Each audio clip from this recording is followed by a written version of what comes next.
Architect না হয়ে কেন চলচ্চিত্রকার হলেন? না, আর্কিটেকচারটা কিন্তু আমি পড়াশোনা শেষ করছি, কিন্তু পড়াশোনা শেষ করে প্র্যাকটিসটা করা হয়নি, কারণ ওই আর্কিটেকচার পড়ার সময় থেকে এক ধরনের ছবির ভূত মাথায় চেপে গেছিল।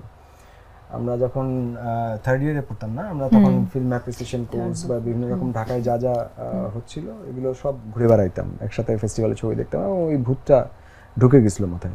আমার ব্যক্তিগতভাবে ভূতটা আরও অনেক আগে ঢুকছিল। আমি অ্যাক্সিডেন্টালি একবার একটা চীনা চলচ্চিত্র উৎসবে, আমি তখন এইচএসসি স্টুডেন্ট, চীনা চলচ্চিত্র উৎসবে পাবলিক লাইব্রেরিতে অ্যাক্সিডেন্টালি ঢুকে পড়ছিলাম। বা একটা উদ্বোধনী ছিল সকালবেলা, কিছু একটা মানে চীনা দূতাবাসের আয়োজনে।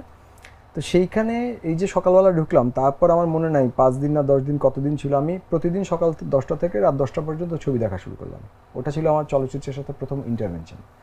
মানে বিশাল একটা স্ক্রিনের সামনে অবাক হয়ে একদম ডিসকভারির মতো হলো যে এই মিডিয়ামটা একটা অন্যরকম মিডিয়াম। মানে ধরেন ওখানে Ballad of a Yellow River, Red Sorghum, এই ছবিগুলো দেখছিলাম আর কি জীবনের প্রথম। তো ওইখানে একটা ধাক্কা খাইছিলাম। পরবর্তীতে স্টুডেন্ট অবস্থায় এক ধরনের অ্যাপ্রিসিয়েশন কোর্স, এটা সেটার মধ্যে এঙ্গেজ হয়ে গেছিলাম, যাইতাম।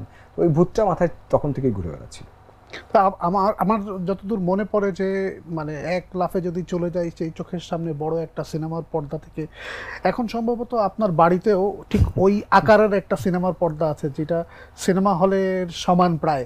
তো বাড়িতে কি সিনেমা দেখার সুযোগ পান? হ্যাঁ, আমি আসলে এখনও চেষ্টা করি যে কোনো ছবির সুযোগ হলে একটু বড় পর্দায় দেখতে। মানে ছোট পর্দায় ছবি দেখাটা আসলে আমার মনে হয় ছবির প্রতি ইনজাস্টিস করা হয়, বিশেষ করে যে ছবিটা বড় পর্দার জন্য বানানো হয়েছে। আপনি কয়েকদিন আগে আমাদের অন্যদিন ছবিটা দেখলেন, তো আপনি এই ছবিটাই যদি একটা ছোট পর্দায় দেখবেন যে এই ছবিটা নাই। তো বড় পর্দায় ছবির আমার একটা বলতে পারেন ব্যক্তিগত ফ্যান্টাসির মতো।